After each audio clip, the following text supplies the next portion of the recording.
कौन सोच सकता था कि एक साधारण सा दूध का डिब्बा रे के हाथों में आते ही जेल तोड़ने का सबसे बड़ा हथियार बन जाएगा। लेकिन जैसे ही रे ने उस डिब्बे को फाड़ा, उसमें से एक पतली चमकदार प्लास्टिक की शीट बाहर निकली। मौका मिलते ही उसने उस शीट को जेल के गेट पर लगे पासवर्ड लॉक के ऊपर सावधानी से चिपका दिया। जब गार्ड ने पासवर्ड टाइप किया तो उसकी उंगलियों के निशान उस शीट पर साफ छप गए। रे ने एलिमिनेशन मेथड का इस्तेमाल करते हुए जल्द ही सही पासवर्ड का कॉम्बिनेशन ढूंढ निकाला। लेकिन असली चुनौती अभी बाकी थी। गेट के बाहर हाथ कैसे पहुंचाया जाए। रे ने टॉयलेट पेपर को पानी में भिगोकर छोटी छोटी गोलियां बनाई और उनमें टूथपेस्ट मिलाकर एक चिपचिपा मिश्रण तैयार किया। फिर एक बड़े कागज की शीट में इन्हें लपेटकर उसने एक अनोखा चिपचिपा हथियार बनाया। लेकिन यह सब करने के लिए उसे कैमरे की नजरों से बचना था। रे ने पहले ही गार्ड की दिनचर्या का बारीकी से अध्ययन कर लिया था। हर बार जब गार्ड उसे सेल में बंद करके जाता, वह बाहर सिगरेट पीने और समय बिताने के लिए चला जाता। इस दौरान मॉनिटरिंग रूम 7 मिनट के लिए खाली रहता था। यही रे का सबसे बड़ा मौका था। रे जानता था कि जेल से भागने के लिए 3 चीजें जरूरी हैं। पहला, गार्ड्स की रूटीन की पूरी जानकारी। दूसरा,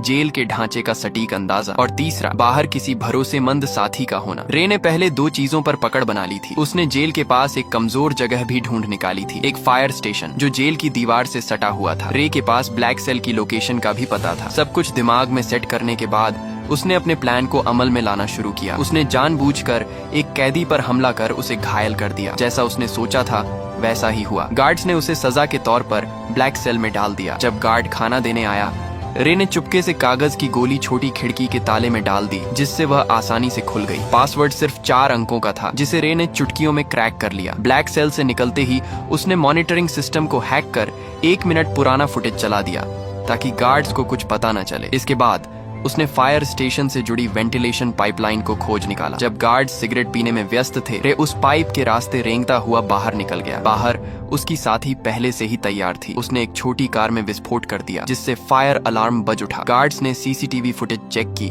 लेकिन सब कुछ सामान्य दिखा। इस बीच रे फायर स्टेशन में दाखिल हो चुका था। उसने जल्दी से एक फायर फाइटर की वर्दी चुराई और फायर ट्रक के नीचे छुप गया। अफरा तफरी का फायदा उठाकर वह ट्रक के साथ घटनास्थल तक पहुंचा और वहां से अपनी साथी की गाड़ी में बैठकर साफ बच निकला। यह रे की 14वीं जेल ब्रेक थी, जहां यह खुलासा होता है कि वह कोई नॉर्मल अपराधी नहीं था। उसका असली काम जेलों की सिक्योरिटी सिस्टम को टेस्ट करना था। असल में वह एक सिक्योरिटी कंपनी का ओनर था, जिसकी वजह से वह नकली कैदी बनकर जेलों में घुसता और अपनी काबिलियत से बाहर निकलकर यह प्रूफ करता था कि जेल की सिक्योरिटी सिस्टम में सुधार की जरूरत है या नहीं। वह इतनी जेलों से भाग चुका था कि लोग कहने लगे कि यह बंदा किसी भी जेल को एस्केप कर सकता है। एक दिन सीआईए के लोग उसके पास आए और कहा कि उसे एक बहुत कड़ी और खुफिया जेल में जाना होगा, जिसका नाम या लोकेशन किसी को बताने का आर्डर नहीं था। ये मिशन बहुत खतरनाक था। बावजूद इसके रे मान गया, क्योंकि उसे लाखों डॉलर का यह ऑफर वर्थ इट लगा। कौन जानता था कि पैसा सच में इंसान से कुछ भी करवा सकता है। उन्होंने रे को एक नई पहचान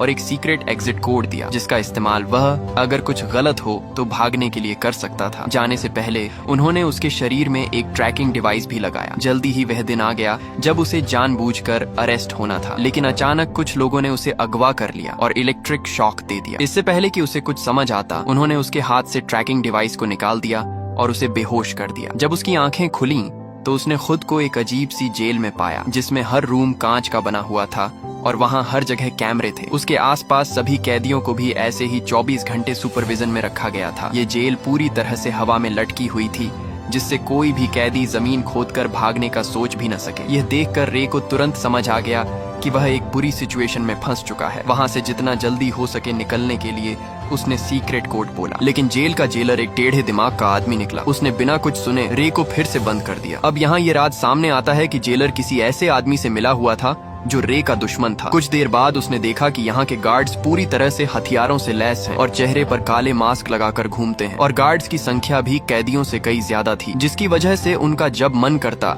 वे किसी को भी मारने या पीटने लग जाते। वहीं कैदियों को टॉर्चर करने के लिए एक भयानक कमरा बनाया गया था, जहां अंदर जाते ही तेज रोशनी से आंखें चकाचौंध हो जाती थीं। इसके अलावा वहां का तापमान भी बहुत ज्यादा था, लेकिन इसके बावजूद दर्द को सहते हुए रे जैसे तैसे पूरे कमरे की जांच पड़ताल करने लगा। तभी मुआयना करते हुए उसकी नजर फर्श पर स्टील प्लेट से जुड़ी कील पर पड़ी। उसी मोमेंट उसके दिमाग में एक आइडिया आया। बाहर निकलने के बाद उसने प्लान बनाना शुरू कर दिया। अब जेल से बाहर निकलने के लिए उसे किसी की सख्त जरूरत थी। जैसे ही उसने अपनी पहचान बनानी शुरू की, तभी टाइसन नाम का एक आदमी उससे दोस्ती करने आ गया। उसकी आंखों में अलग ही चमक थी। उसने सीधे पूछा, क्या चाहिए तुझे? रे ने भी कुछ नहीं छुपाया और सीधा कहा, मुझे एक चमकदार आयरन शीट चाहिए जो रोशनी को रिफ्लेक्ट करे, और अगर तुम मुझे यह लाकर देते हो तो हमारी दोस्ती पक्की समझो। इस पर टाइसन भी राजी हो गया। इसके बाद वह सीधा जेलर के पास पहुंच गया और उसे उल्टा सीधा कहने लगा, जिससे टेढ़े दिमाग का जेलर गुस्से में आकर उसे वाटर टॉर्चर देने लगा। हालांकि इसी बीच टाइसन ने चालाकी से उस कमरे का ड्रेन कवर निकाल लिया। काफी मार खाने के बाद उसने वह कवर रे के हवाले कर दिया। रे को लगा, वाह, यह आदमी तो काफी शातिर खिलाड़ी निकला। टाइसन से इम्प्रेस होकर उसने अपनी असली पहचान बता दी कि मैं एक जेल ब्रेकर हूँ। इसी के साथ उसने अपना एनालिसिस भी बताया कि इस जेल का स्ट्रक्चर वर्टिकल है, जिसका मतलब यह जेल अंडरग्राउंड में बनाई गई है। दरअसल जब रे टॉर्चर रूम में था तो उसने जमीन के नीचे से पानी की आवाजें सुनी थी, जिसका मतलब वहां एक पानी की पाइपलाइन हो सकती है जिससे उन्हें भागने का रास्ता मिल सकता है। इस सब के बाद टाइसन ने जानबूझकर जेल के गुंडे मार्को ब्रदर्स से पंगा ले लिया। उधर रे ने एक रोटी को हथेली में छिपा लिया। फिर जैसे ही मार्को के आदमियों ने जेल में मारपीट मचाई, प्लान के अकॉर्डिंग दोनों को टॉर्चर रूम में डाल दिया गया। वहां पहुंचते ही रे ने फौरन ड्रेन कवर निकाला और उसकी रिफ्लेक्शन से कीलों पर फोकस डाला। देखते ही देखते हाई टेम्परेचर की वजह से वे कीलें पिघल कर बाहर निकलने लगी और एक एक करके कुछ ही सेकंडों में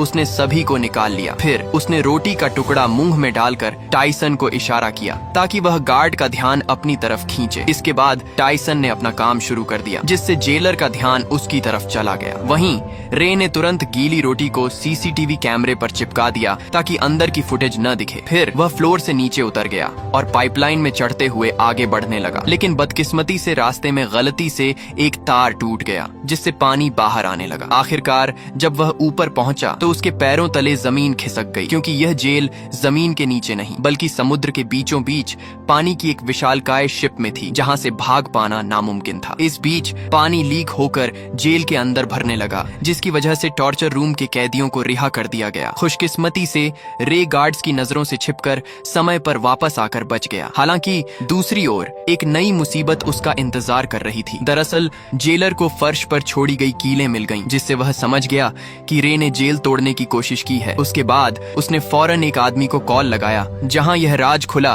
कि रे को इस जेल में फंसाने वाला कोई और नहीं बल्कि उसका बिजनेस पार्टनर लेस्टर निकला, जिसने कंपनी के लालच में आकर यह साजिश रची थी। अब अगले दिन किसे पता था कि रे के ऊपर टॉर्चर के बादल मंडराने लगेंगे। जब जब वह सोने की कोशिश करता, गार्ड्स उसे जगा देते और इसका फायदा उठाकर वह उसे खूब मारते पीटते भी थे। ऐसे ही कई दिन बीत गए। रे पूरा दिन बेहोशी और थकान में रहता। आखिरकार उसकी हालत देखकर गार्ड्स उसे रोज मेडिकल रूम ले जाने लगे। कितने जख्म, कितनी दर्दनाक यादें, कितनी टूटी उम्मीदें, फिर भी वह अपनी लड़ाई लड़ता रहा। डॉक्टर भी उसे देखकर दंग हो जाता था। कुछ दिनों के बाद टॉर्चर का सिलसिला खत्म हो गया और उसने फिर से प्लान बनाना शुरू कर दिया। दरअसल खाना खाने के बहाने वह टेबल के नीचे चोरी छिपे एक डायरेक्शन बताने वाली डिवाइस बनाने लगा। इसी दौरान उसने मार्को से मिलकर उसे अपनी टीम में शामिल कर लिया, जिसके बाद तीनों ने मिलकर एक ताबड़तोड़ प्लान बनाया। प्लान के हिसाब से मार्को भाई ने जेलर से झूठ बोला कि मेरे पास खुफिया जानकारी है जो मुझे डेक पर जाकर पहुंचानी है। यह सुनते ही जेलर ने उसे डेक पर जाने की परमिशन दे दी। अब वहां पहुंचते ही मार्को ने डायरेक्शन डिटेक्टर से मेजर करना शुरू कर दिया, मगर रे के लिए इतना काफी नहीं था। उसने नोटिस किया कि फ्लश करते वक्त पानी घड़ी की उल्टी दिशा में घूम रहा था। अब सारे डाटा को एनालिसिस करने के बाद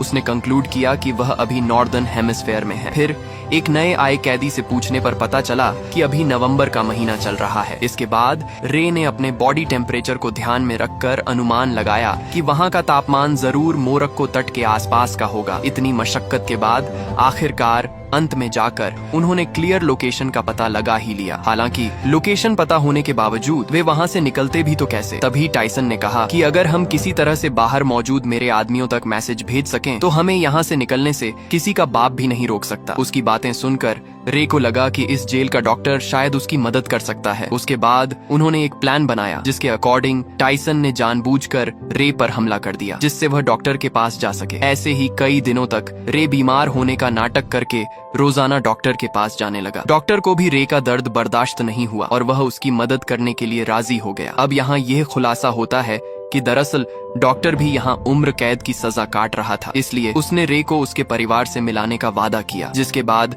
उसने गुप्त रूप से रे का मैसेज टाइसन के आदमियों को भेज दिया। सारी तैयारी हो चुकी थी। तभी रात को जेलर ने देखा कि रे दीवार पर कुछ टैप कर रहा है। असल में यह मोर्स कोड था, और जब जेलर ने इसे डिकोड किया तो लिखा मिला कि कल सुबह सी ब्लॉक में दंगा होने वाला है। यह देखकर जेलर के पसीने छूटने लगे। उसने तुरंत सी ब्लॉक में 3 गुना सिक्योरिटी बढ़ा दी। अब उसे कौन बताए कि यह तो रे का मास्टर स्ट्रोक था। असली दंगा तो उसके अपने ब्लॉक में होने वाला था, जहां सिर्फ 2 गार्ड्स ही बचे थे। अब जल्दी ही अगली सुबह 2 गैंग्स आपस में भिड़ जाते हैं। इस हंगामे का फायदा उठाकर रे, टाइसन और मार्को वहां से भाग निकलते हैं। तभी भागते भागते रे कैमरे के सामने आकर जेलर को चिढ़ाता है। गुस्से में आकर जेलर सभी गेट्स को बंद करवा देता है। फिर तीनों पाइपलाइन के रास्ते से जेल की छत की तरफ चढ़ते हैं। जब वे डेक के बिल्कुल पास पहुंचते हैं तो उनका रास्ता एक इलेक्ट्रॉनिक गेट से बंद हो जाता है, जिसे खोलने का बस एक ही रास्ता था कि पूरी जेल का पावर ऑफ कर देना। इस जोखिम भरे काम से सबको वापस पकड़ा जा सकता था। वहीं दूसरी तरफ जेलर ने मोशन डिटेक्टर के जरिए